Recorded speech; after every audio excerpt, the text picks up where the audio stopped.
జెడ్పీటీసీలుగా ఎంపీపీలుగా nominate పదవుల్లో వాటాలు తీసుకోవడానికి తన వంతు పాత్ర పోషిస్తున్నటువంటి రాష్ట్ర అధ్యక్షుల వారు వైనాయశ్వర యాదవ్ గారికి, అలాగే యువజన అధ్యక్షుడిగా కొన్ని సంవత్సరాలుగా సుమారుగా ఒక 20 సంవత్సరాలుగా సుదీర్ఘకాలంగా 2 దశాబ్దాలుగా ఆర్ కృష్ణయ్య గారితో, అలాగే నాతో వెన్నంటి ఉండి మాకు సొంత సోదరుల్లాగా అనేక మంది టీంతో ఢిల్లీ స్థాయి నుంచి గల్లీ స్థాయి వరకు కూడా ఉద్యమంలో భాగస్వామై అన్ని జిల్లాలలో కూడా యువజన టీంని బలోపేతం చేస్తూ మాతో పాటు కలిసి నడుస్తున్నటువంటి తమ్ముడు లద్దిక్ మల్లేష్ గారికి, అలాగే గౌరవ పెద్దలు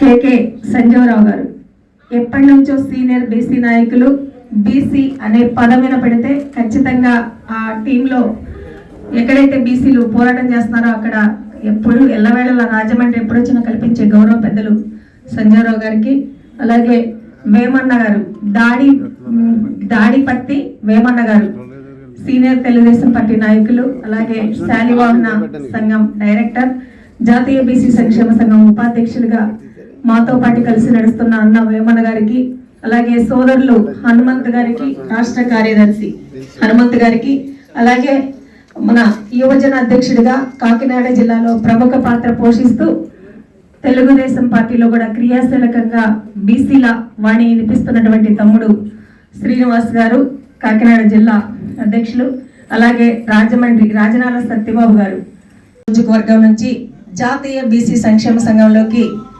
జాయిన్ అవ్వడం కోసం అనేక మంది బీసీ కుటుంబ సభ్యులు సిట్టిబలిజ సామాజిక వర్గం వారు ఇక్కడికి రావడం జరిగింది.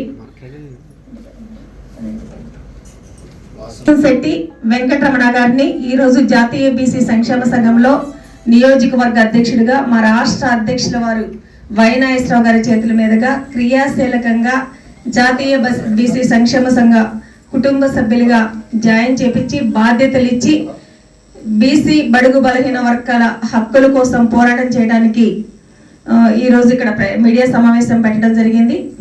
దీని అనంతరం అతను జాయిన్ అయిన తర్వాత ఒక నెల రోజుల్లో 1000 మందితో మండపేట నియోజకవర్గంలో జాతీయ బీసీ సంక్షేమ సంఘం ఆంధ్రప్రదేశ్ శాఖ తరపున అక్కడ సమావేశం జరుగుతుంది.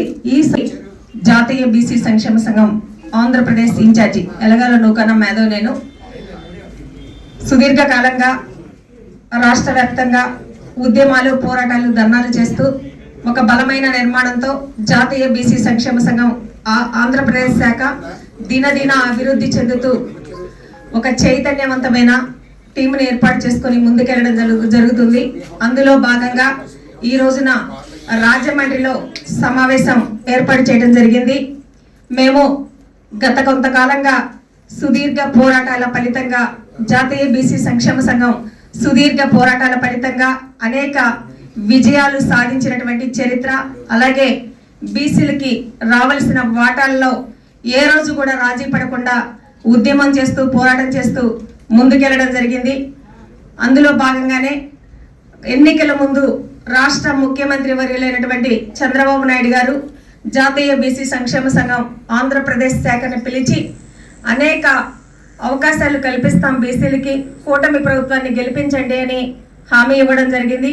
ఆ ప్రయత్నంలో భాగంగా మేము 100 నియోజకవర్గాలు తిరిగి రథయాత్ర చేసి కూటమి గెలుపుకు ఎనలేని కృషి చేయడం జరిగింది. ఖచ్చితంగా మాట ఇచ్చిన ప్రకారం నామినేట్ పదవుల్లో వాటాలు కానీ, అలాగే చట్టసభల్లో వాటాలు కానీ సుమారుగా 40 మందికి బీసీలకు ఎమ్మెల్యేలుగా అవకాశం ఇచ్చారు, ఎంపీలుగా అవకాశం ఇచ్చారు, రాజ్యసభలో స్థానాలు ఇచ్చారు, 56 కార్పొరేషన్ చైర్మన్లు, అలాగే నామినేట్ పదవుల్లో వాటా ఇచ్చారు. ముఖ్యంగా ఎన్నికల ముందు ఏదైతే హామీ ఇచ్చారో రక్షణ చట్టం కల్పిస్తామో బీసీలకని, ఖచ్చితంగా రక్షణ చట్టం కల్పించడానికి మేమందరం కూడా ప్రతిరోజు ఈ అంశం మీద మాట్లాడుతున్నాం.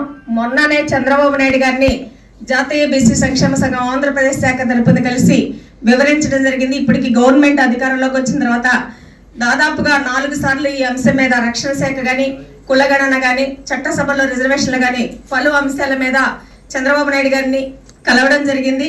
అందులో భాగంగా ఆయన హామీ ఇచ్చారు రక్షణ శాఖ ఏర్పాటు చేయడమని. బీసీలకి రక్షణ శాఖ రాబోతుంది అంటే ఖచ్చితంగా బీసీలను ఎవరైనా సరే కులం పేరు పెట్టి తిట్టాలన్నా, బీసీల మీద దాడి చేయాలన్నా, వణుకు పుట్టేటటువంటి పరిస్థితిని తీసుకొస్తున్నటువంటి ముఖ్యమంత్రి గారికి ధన్యవాదాలు తెలియజేస్తున్నాం. అలాగే కులాల వారీగా జనాభా గణన చేయాలని చెప్పి అసెంబ్లీలో తీర్మానం చేసి పార్లమెంట్కి పంపించారు. కేంద్ర ప్రభుత్వాన్ని కూడా మేము విజ్ఞప్తి చేస్తున్నాం, ఖచ్చితంగా కులాల వారీగా జనాభా గణన జరగాలి.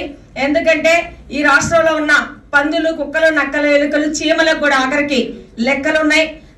ఈ రాష్ట్ర జనాభాలో, దేశ జనాభాలో సగభాగమైనటువంటి బీసీలకి ఇంతవరకు లెక్కలు లేకపోవడం వల్ల చాలా ఇబ్బందులు పడుతున్నాం. అధికారాలు కానీ పొందలేకపోతున్నామని మేము ఈ సభ ముఖంగా డిమాండ్ చేస్తున్నాం. అలాగే చట్టసభల్లో బీసీలకి రిజర్వేషన్ ఖచ్చితంగా ఉండాల్సిందే. ఎందుకంటే మా జనాభా తమాషా ప్రకారం కనీసం 33% రిజర్వేషన్తో నెక్స్ట్ ఎన్నికలకు వెళ్తామని హామీ ఇవ్వడం జరిగింది నరేంద్ర మోడీ గారు. ఆ హామీని నెరవేర్చాలని డిమాండ్ చేస్తున్నాం.